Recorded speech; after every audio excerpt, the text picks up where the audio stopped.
একটি হোটেলে কেউ কেউ বসে কিছু কিছু কাজ করেছে বলে খবর এসছে। তা আমরা খুব পরিষ্কারভাবে বলতে চাই যে তৃণমূল কংগ্রেস এবং মমতা বন্দ্যোপাধ্যায় সমর্থক। ফলে অন্য কারোর, আমাদের যা গঠনতন্ত্র, আমরা এক্ষুনি টেকনিক্যাল বিষয় নিয়ে কিছু বলছি না।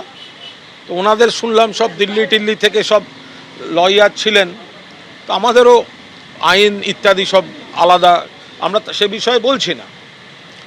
কিন্তু বিষয়টা হচ্ছে যে আমাদের দলের যা স্ট্রাকচার, ওয়ার্কিং কমিটি, চেয়ারপারসন, তাতে এগুলো করার এখতিয়ার ওদের নেই।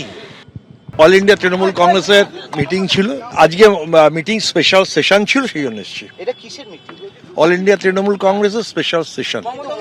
মমতা বন্দ্যোপাধ্যায়, অভিষেক বন্দ্যোপাধ্যায়ের ছবি দেখলাম না, সেটা আমি জানি না।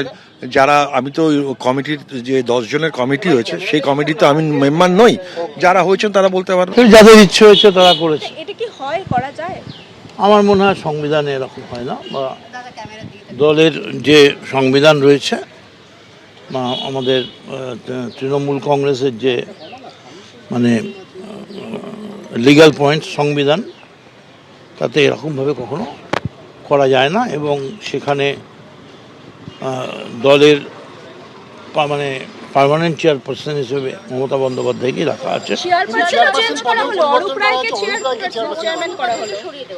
আমি তো সেটাই বলছি, এটা হয় না। ওদের পার্টি রাষ্ট্রবিজ্ঞানের সূত্র মেনে তারা অবলুপ্তির দিকে এগিয়ে যাচ্ছে। আগে লোকে চটি চাটা বলে গাল দিত, এখন কে চটির দিকে আর কে অন্যদিকে সেটা নিয়ে এখন মাঝে মাঝেই সমস্যা আসছে।